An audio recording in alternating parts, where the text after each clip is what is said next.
కుటుంబ బలిపీఠము అనే అంశాన్ని ప్రతిరోజు యూకే గాస్పల్ స్ట్రీమింగ్స్ అను మా యూట్యూబ్ ఛానల్ ద్వారా ఆడియో రూపంలో వీక్షిస్తున్న మీ అందరికీ ప్రభు అయిన యేసుక్రీస్తు ప్రశస్తమైన గణనామం పేరిట శుభములు తెలియజేస్తున్నాము.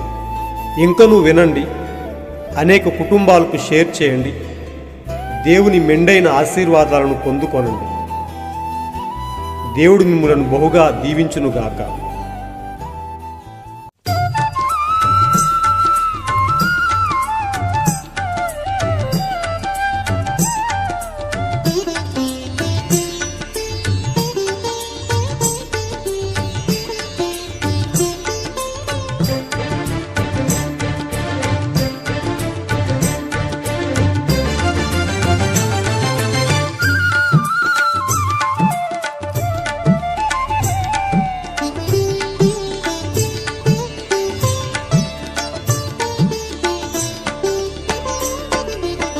సుందరవతి సంగమా ప్రియుడేసునిన్ పరిణయమాడగా రానుండెన్.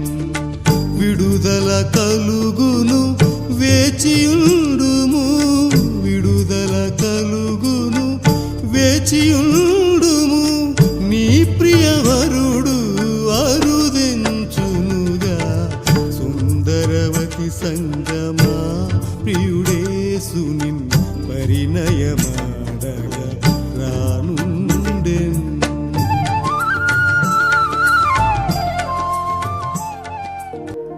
ఒక కుటుంబ బలిపీఠం వాల్యూమ్ 1 నుండి 102వ రోజు, ఏప్రిల్ 12వ తేదీ. అంశము: నాకు నిజమైన భార్య కావాలను, సత్ప్రవర్తన గల భార్య నాకు కావాలను. ఒక వాక్య భాగాన్ని మనం చదువుదాం. ప్రకటన 19వ అధ్యాయము 7వ వచనం. ఆయన భార్య తన్ను తాను సిద్ధపరచుకొని ఉన్నది. ఈ అంశం కొరకు కొంత వర్తమాన భాగాన్ని చదువుకుందాం. చికాగో నుండి యజమాని కుమారుడు వచ్చాడు. అక్కడ కన్యకులు వస్త్రాలు ధరించారు. వారిలో ప్రతి ఒక్కరూ ఆ అబ్బాయిని పొందుకోవాలనుకున్నారు. అక్కడ ఆ ప్రహారీలో వారి చిన్న బంధువు ఒకరు ఉండెను. ఆమె ఒక అనాథ. వీరందరికీ పని అంతా ఆమెయే చేస్తుండేది. ఆ చేతులతో వారి పాత్రలు కడిగేది, కఠినమైన పనంతా చేసేది. ఆ రాత్రి పెద్ద నాట్యం ఒకటి వారికి ఉన్నది. ఆ రాజకుమారుడు అలా ఒకసారి ఆ అమ్మాయిల నుండి బయటకు వెళ్ళాడు. మొదటిగా కనిపిస్తున్న ఒక చిన్న అమ్మాయి అటు వెళ్తుంది. ఆమె పాత్రలు కడుగుతుంది.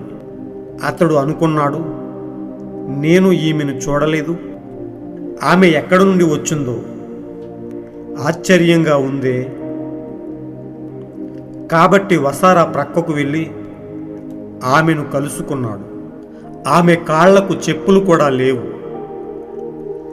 ఆమె నిలబడి తల ఉంచుకొని ఉన్నది. అతడు ఎవరనేది చూసి చాలా సిగ్గుపడినది. ఆ గొప్ప వ్యక్తిని ఆమె గ్రహించినది. ఈ ఇతర అమ్మాయిలకు ఆమె బంధువుగా అవుతుంది. అతడు అడిగాడు, నీ పేరేమిటి? ఆమె తన పేరును అతనికి చెప్పింది. సరే, మిగతా వారంతా ఉన్న చోట నీవెందుకు ఉండలేదు? ఆమె ఏవేవో నెపములు చెప్పింది. తరువాత రాత్రి కూడా అతడు ఆమెను గమనించాడు.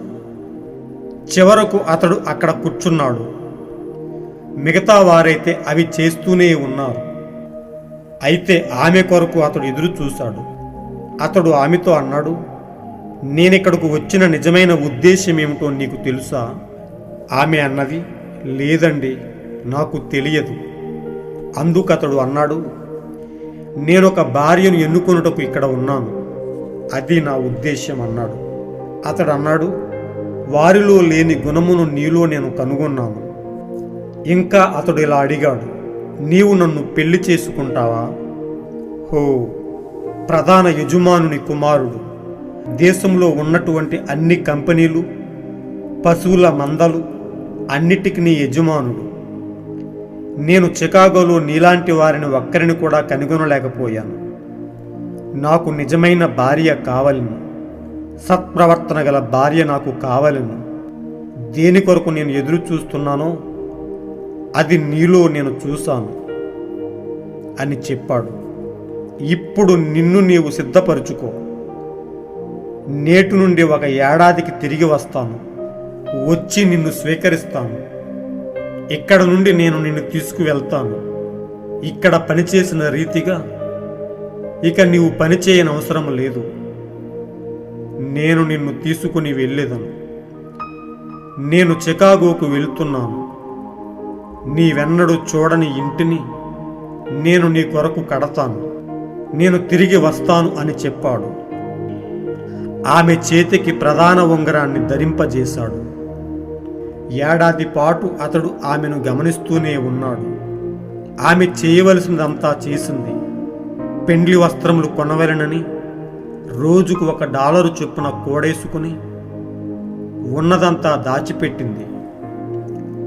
ఓ సంగమునకు పరిపూర్ణ పోలిక.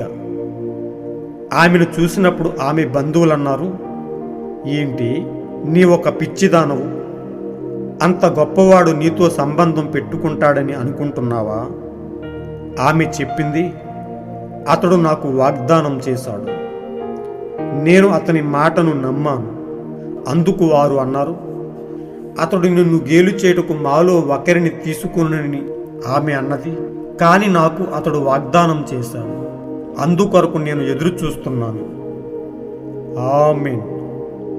నేను కూడా. కాబట్టి దినములు గడిచినవి. చివరికి ఆ రోజు వచ్చింది. చెప్పిన సమయానికి అతడు వచ్చాడు. ఆమె వస్త్రాలు ఆమె ధరించింది. తన కొరకు అతడు తిరిగి వస్తాడను అతని మాటను ఆధారం చేసుకున్నది. ఆమె అక్కడ నిలబడి ఉన్నది. కొంచెమైనా సిగ్గుపడుటలేదు. ఆమె పువ్వులను పట్టుకుని ఉన్నది. ఆమె పెండ్లి వస్త్రములు అన్నీ కట్టుకుని ఉండెను. ఆమె కష్టపడినని మీకు తెలుసా? ఆయన పెండ్లి కుమార్తె తనకు తాను సిద్ధపరుచుకునెను. ఆ సమయంలో ఆ పాత గడియారం 5 నిమిషాలు కొట్టింది. గుర్రపు డెక్కలు శబ్దం వారు విన్నారు. పాత గుర్రపు బండి ఆగినది. ఆమె వారి మధ్య నుండి తలుపు బయటకు దూకినది. బండిలో నుండి అతడును దూకాడు. ఆమె అతని హస్తాల్లో వాలిపోయింది. అతడు అన్నాడు, ఇప్పుడంతా అయిపోయింది హనీ. అక్కడ కూర్చొని చూస్తున్న తన పాత సంఘశాఖల బంధువులను వదిలిపెట్టి ఆమె తన ఇంటికి చికాగోకు వెళ్ళిపోయినది.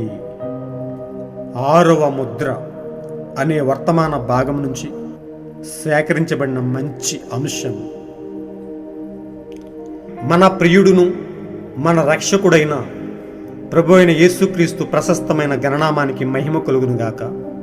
ఒక దినాన పెండ్లి కుమారుడుగా వచ్చి వాగ్దానం చేయబడిన రీతిగా ఆయన మనలను కొనిపోబడబోతున్నాడు.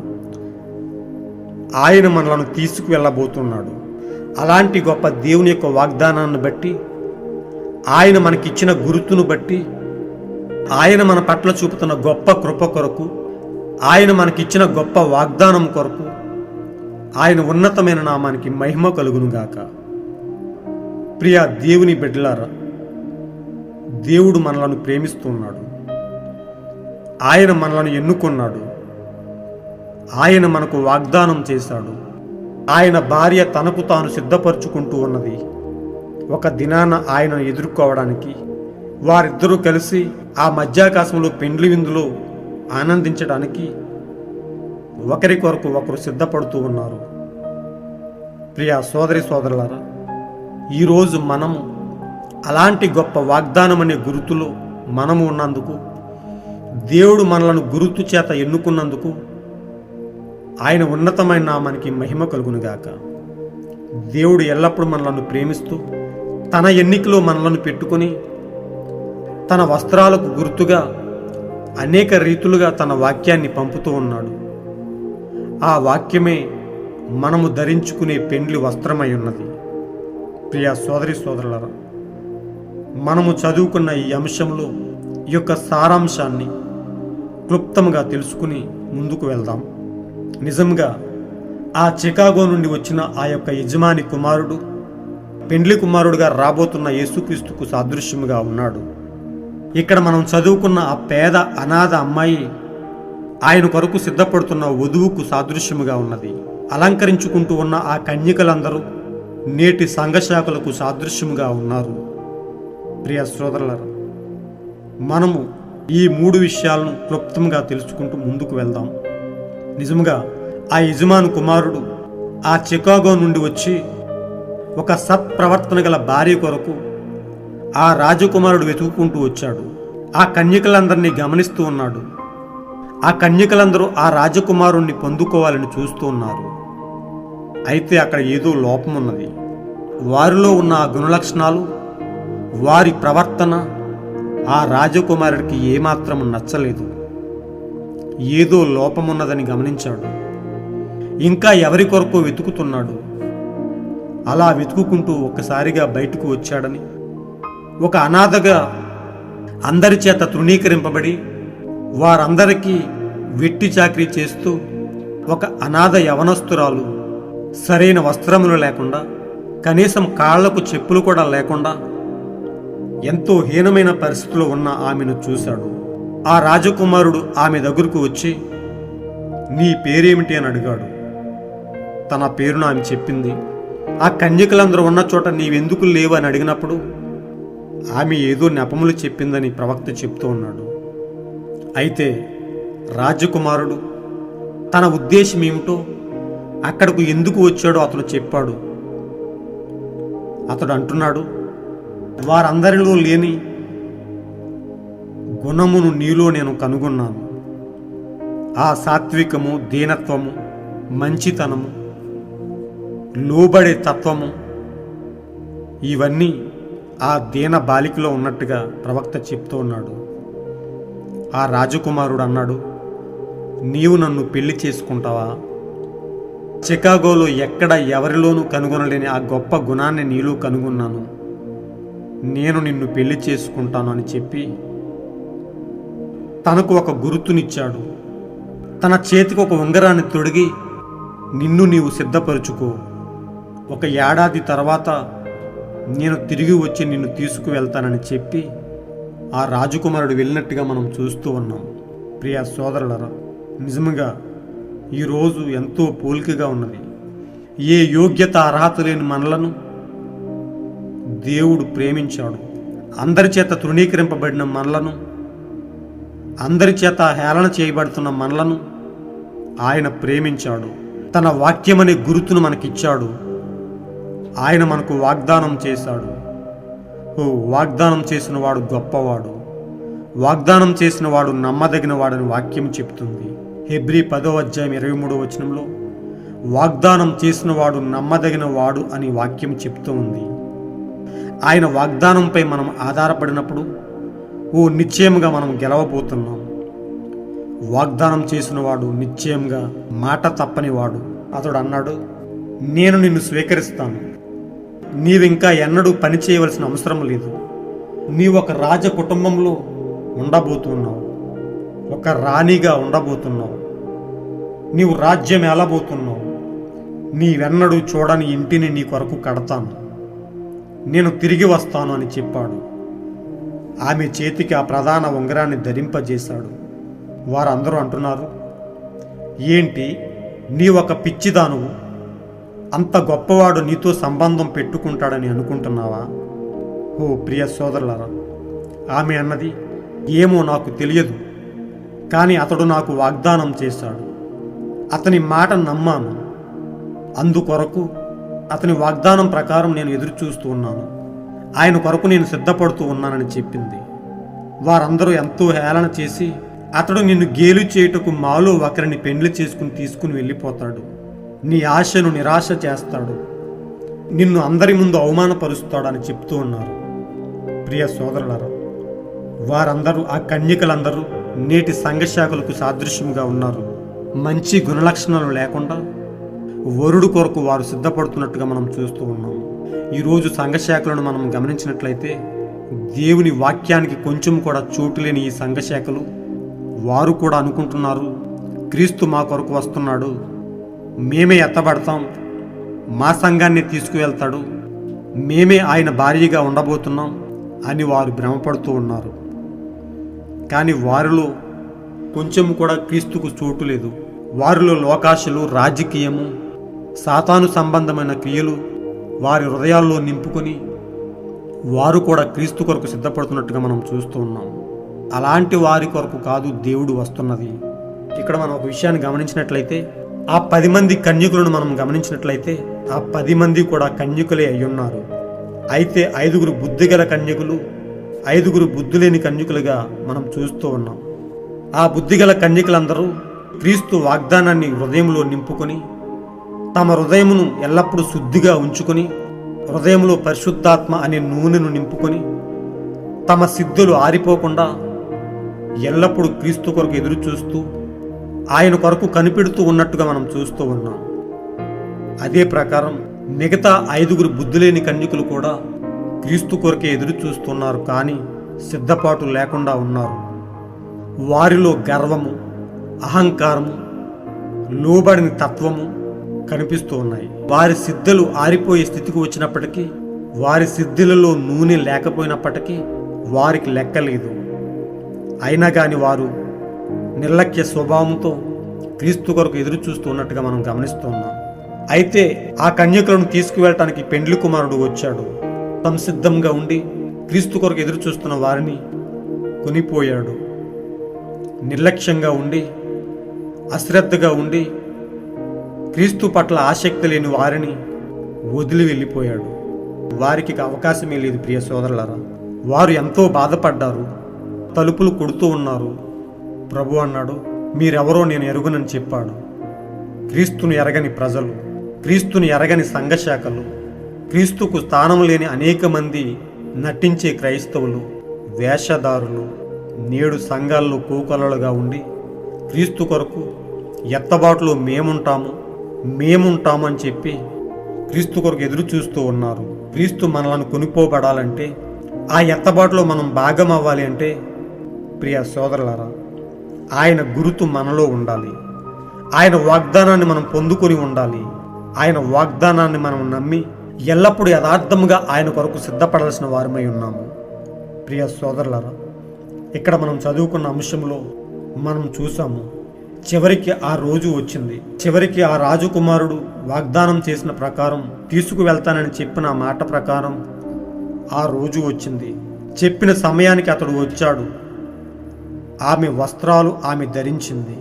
తన కొరకు తిరిగి వస్తాడని చెప్పిన అతని మాట మీద ఆధారపడింది. తన మాటను ఆధారం చేసుకున్నది. ఆమె అక్కడ నిలబడి ఉన్నదని ప్రవక్త చెప్తూ ఉన్నాడు. కొంచెమైనా సిగ్గుపడుటలేదు. ఆమె పువ్వులను పట్టుకొని ఉన్నది. ఆమె పెండ్లి వస్త్రములు అన్నీ కట్టుకుని ఉండెను. ప్రియ సోదరులారా, ఆమె పూర్తిగా సిద్ధపడినట్టుగా మనం గమనిస్తున్నాం.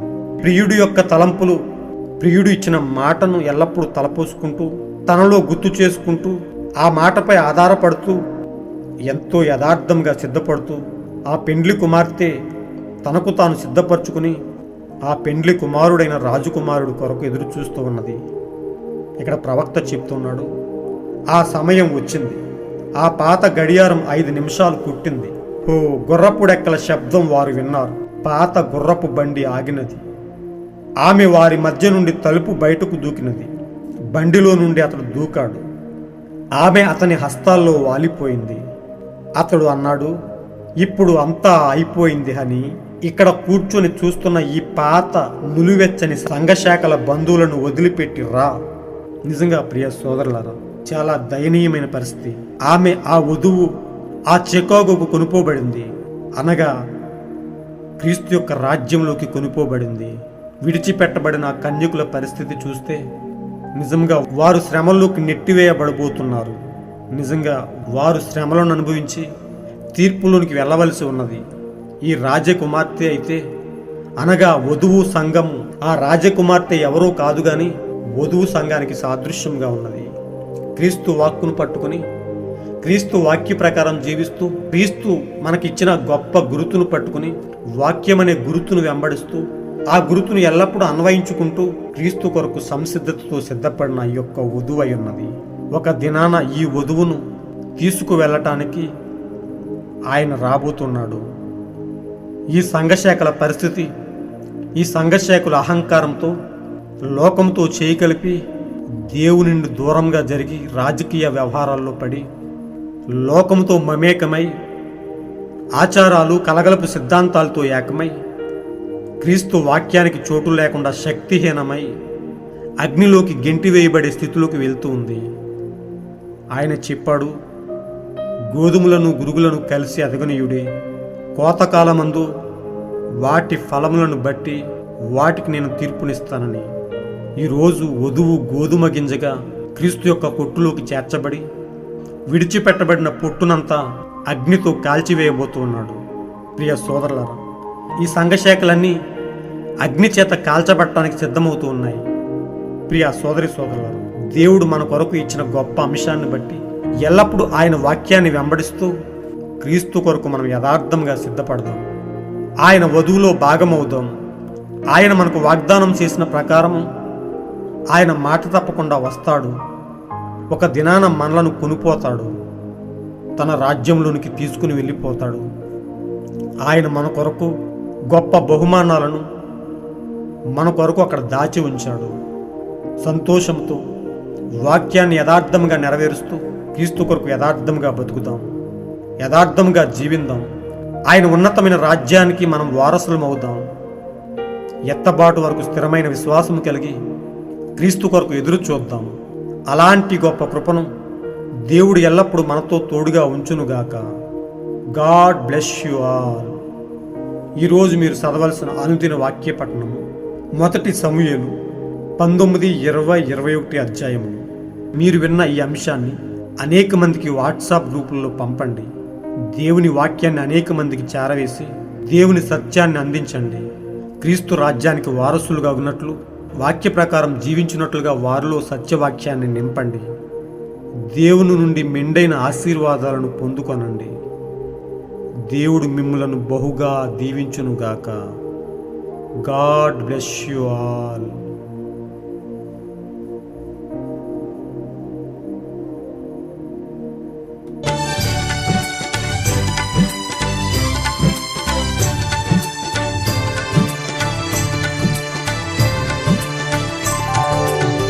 తొలగించుము నీ రాతిరి వలువలు, ధరించుము నీ దివ్యాంబరములు.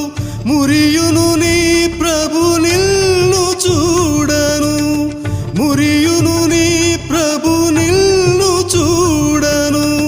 కురిపించును తన కృపాదీవెనలు, కురిపించును తన కృపాదీవెనలు.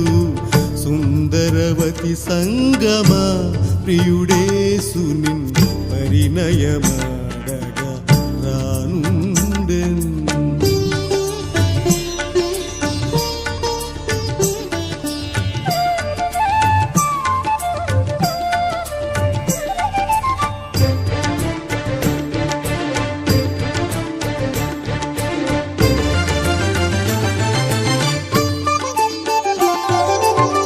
విందువు బూరల మంగళధ్వనులు,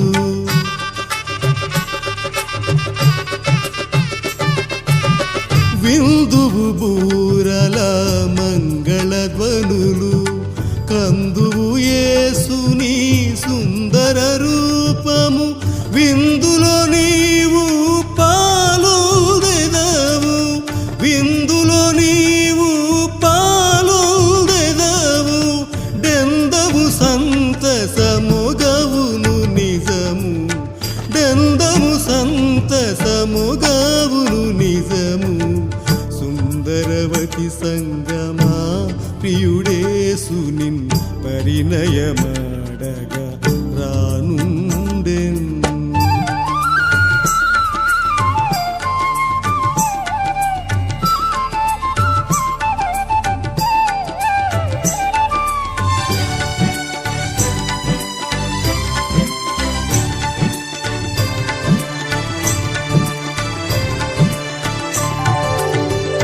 మరుదించునుగా మేఘరథములు పరమండలపు పయనము చేయ వరుడగు క్రీస్తుని సరసన చేరి వరుడగు క్రీస్తుని సరసన చేరి పరవశముంది ప్రణమిల్లెదవు పరవశముంది ప్రణమిల్లెదవు సుందరవతి సంగమా ప్రియుడేసు నిన్ పరిణయమాడగా రానుండెన్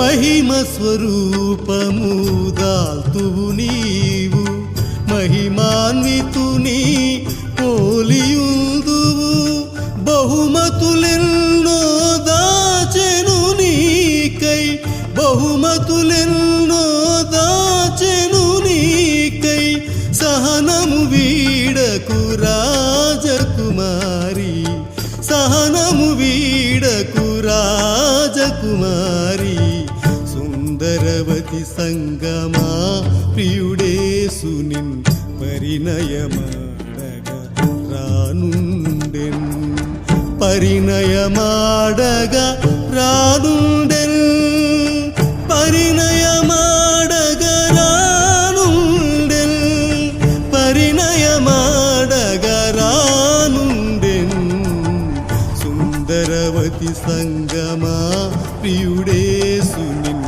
పరిణయమాడగా రానుండెన్ సుందరవతి సంగమా ప్రియుడేసు నిన్ పరిణయమాడగా రానుండెన్